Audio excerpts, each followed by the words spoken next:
Hello दोस्तों, राधे राधे। कैसे हैं आप सब? उम्मीद करती हूँ आप सब ठीक होंगे और अपना और अपने परिवार का ख्याल रख रहे होंगे। दोस्तों, आज हमारी न्यू जनरेशन मॉरल वैल्यूज़ भूल चुकी है। वे ना तो बड़ों की रिस्पेक्ट करते हैं और ना ही अपने हम उम्र के साथ में अच्छे से बर्ताव। तो इस वीडियो के ज़रिए श्री राधा कृष्ण के जीवन के कुछ उदाहरण लेकर आप सबसे कुछ सीख बांटना चाहती हूँ। तो उम्मीद करती हूँ आप सबको पसंद आएगी। वीडियो लास्ट तक ज़रूर देखना। चलिए शुरू करते हैं। दोस्तों, हमारे इंडिया में आज भी कई जगह पर लड़की के जन्म को वेलकम नहीं किया जाता, जबकि लड़के के जन्म पर सेलिब्रेशन किया जाता है। और कुछ तो कहते हैं कि ये रीत चली आ रही है। तो इस वीडियो में मैं याद दिलाना चाहती हूँ कि श्री राधा के जन्म पर श्री वृषभानु जी ने बहुत बड़ा उत्सव किया था। उन्होंने पूरे गांव में उपहार बांटे थे, बहुत बड़ी दावत की थी। मतलब लड़की कभी बोझ नहीं थी, न तब न आज लड़की हर सेक्टर में अपना बेस्ट कर रही है। लड़कों के साथ कंधे से कंधा मिलाकर चल रही है। ऐसा कोई सेक्टर नहीं जहां लड़की ने खुद को प्रूव ना किया हो। उदाहरण ही ले लो, कल्पना चावला, सान्या नेहवाल, संतोष यादव, ऐसे कई उदाहरण हैं। बस हमें याद रखना है कि उन्हें संस्कार हमने देने हैं। बच्चे कच्चे घड़े की तरह होते हैं, उन्हें जिस भी आकार में ढालो ढल जाएंगे। हम माँ की तो इज़्ज़त करते हैं, बहुत से गाने कविताएं भी लिखी गई हैं माँ कर। अगर बेटी ही नहीं होगी तो माँ कहाँ से होगी? हमें खुद को बदलना होगा, अपनी सोच बदलनी होगी, तभी हमारा समाज बदलेगा और बदलेंगे समाज में लड़की के हालात। दोस्तों, आपने देखा होगा कि जब श्री राधा का जन्म होता है तो वह आंखें नहीं खोलती। किसी को उसके कारण का पता नहीं होता और लोग कीर्तिदा को अभागी बताते हैं। कितने सालों के बाद संतान सुख मिला, इसमें भी संतान थी। इसके बावजूद भी श्री वृषभानु अपनी राधा से बहुत ज़्यादा प्रेम करते हैं। उन्हें किसी बात का दुख नहीं होता। अपनी संतान के लिए अपनी सारी संपत्ति कुर्बान करने के लिए भी तैयार होते हैं। मतलब एक पिता अपने बच्चों के लिए सब कुछ करने को तत्पर रहते हैं। इस समय कुछ बच्चों की सोच बन चुकी है कि उनके माता पिता ने उनके लिए किया ही क्या है। तो उनके लिए सीख है कि सभी दुखों को सहकर, धूप, गर्मी, बरसात, किसी की भी परवाह किए बिना वे सब आपके सपने पूरे करने की कोशिश करते हैं। एक कहानी याद आ रही है। एक लड़का था जिसके माता पिता ने उसे बड़े प्यार से पाला पोसा। जब वो बड़ा हुआ, कॉलेज में उसका एडमिशन कराया गया। अब उसे फैशन के अकॉर्डिंग कपड़े चाहिए थे, शूज़ चाहिए थे। तो पिता को बोला कि मुझे 2000 रुपये चाहिए नए जूते और कपड़े खरीदने के लिए। पिता ने जैसे तैसे उसे कहीं से ला कर दे दिए। कुछ दिनों बाद उसे बुक्स लेनी थी। फिर पिता से बोला कि कुछ पैसे और चाहिए, तो पिता ने वो भी कहीं से ला कर दे दिए। अब कुछ दिनों के बाद उसका जन्मदिन आया और बोला कि मुझे जन्मदिन मनाना है। तो पिता ने कहा कि अचानक से मैं इतने पैसे कहाँ से ला कर दूँ, पर वो ज़िद पर अड़ा रहा। तभी पिता का एक दोस्त घर आया। जब उसे पूरी बात पता चली तो वे लड़के से बोला, ठीक है, पैसे मैं दूंगा, तुम्हें बस एक काम करना होगा। वो बोला ठीक है। तो उस पिता के दोस्त ने बोला कि तुम्हें अपने पिता के शूज़ 1 घंटे के लिए पहनने होंगे। उसे लगा ये तो बहुत आसान है। वो तुरंत मान गया और वह पिता के शूज़ पहनकर बाहर गया। तभी उसे पाँव से कुछ गीला सा फील हुआ। क्या देखता है कि उसके पिता के शूज़ में काफ़ी छेद हो चुके हैं और उस रोड पर पानी होने की वजह से वो पानी शूज़ के अंदर चला गया। वह फ़ौरन पिता के पास आया और बोला कि पिताजी, क्या आपके शूज़ तो फट गए हैं और आपने नए क्यों नहीं लिए? तो उसके दोस्त ने समझाया कि तुम्हारे सपने पूरे करने के लिए उन्हें अपनी ज़रूरतों की भी कुर्बानी देनी पड़ती है। और उसे बहुत शर्मिंदगी महसूस हुई। तो दोस्तों, हमें अपने माता पिता को समझने की कोशिश करनी चाहिए। वे हमारे लिए खुद को भी भुला देते हैं।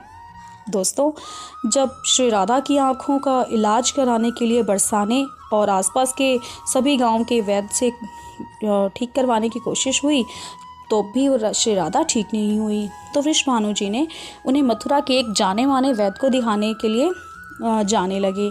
तभी ज़ोर ज़ोर से आंधी आने लगी। कीर्तिदा वृषभानु जी से कहने लगी कि शायद उनसे भूल हुई, उन्हें इतनी आंधी में नहीं आना चाहिए था। तब वृषभानु जी बोले कि मुझे समझ नहीं आता कि हम संकट के समय उसमें बुरा होने की ही उम्मीद क्यों रखते हैं। कुछ अच्छा भी तो हो सकता है। और हुआ भी। इस धरा पर श्री राधा और कृष्ण पहली बार मिले, है ना। दोस्तों, जब भी हम मुसीबतों से घिरे होते हैं तो हम नेगेटिव हो जाते हैं।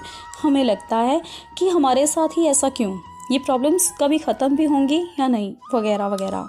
पर भूल जाते हैं सोने को आभूषण बनाने से पहले उसे आग में तपाया जाता है। शायद वो भगवान हमें आभूषण बनाना चाहते हों, इसीलिए इतनी सारी प्रॉब्लम्स रूपी आग में हमें तपा रहे हैं। उदाहरण लेते हैं प्रहलाद भगत का। नन्हे से थे वो, विष्णु नाम के सिमरन की वजह से उसके पिता ने उसे कितने ही कष्ट दिए, पहाड़ों से गिरवा दिया, आग में जलाने की कोशिश की, गर्म खंभों से लिपटवा दिया। तब भी अगर प्रहलाद ऐसा ही सोचते कि ये दुख मेरी ही किस्मत में क्यों, या वो विष्णु भक्ति छोड़ देते तो उसके पिता उसे सब ऐश्वर्य देते। तो क्या वे विष्णु भगवान के दर्शन कर पाते, श्री नरसिंह अवतार को साक्षात देख पाते? क्या ये धरा हिरण्यकश्यप जैसे राक्षसों से मुक्ति पा पाती? तो दोस्तों, मुसीबतें ज़रूरी नहीं कि हमें कमज़ोर ही बना दें, वो हमें और भी मजबूत बना देती हैं। जैसे हवा छोटी सी चिंगारी को और बुझा देती है, जबकि वही हवा आग को और भी ज़्यादा तेज़ कर देती है, उसकी लपटें और भी ज़्यादा फैल जाती हैं। तो अगर हमारा विश्वास मजबूत है और हम निरंतर प्रयास कर रहे हैं तो ये मुसीबतें हमारे लिए बहुत ज़्यादा हेल्पफुल हैं। दोस्तों, जब श्री कृष्ण का जन्म हुआ तो नंद बाबा ने उनके जन्म उत्सव मनाया, सभी गोकुलवासियों को बुलाया। तब माँ यशोदा अपने लल्ला को बहुत सारे काले धागे बड़े प्यार से बांध रही थी ताकि उसके लल्ला को किसी की नज़र ना लगे। हर माँ अपने बच्चे से ऐसे ही प्यार करती है। माँ यशोदा के बालक तो स्वयं नारायण थे, फिर भी अपनी ममता उन पर लुटाती है, उन्हें बहुत सबकी नज़रों से बचाने की कोशिश करती है, जबकि उस परम पिता परमात्मा को भला किसकी नज़र लगे।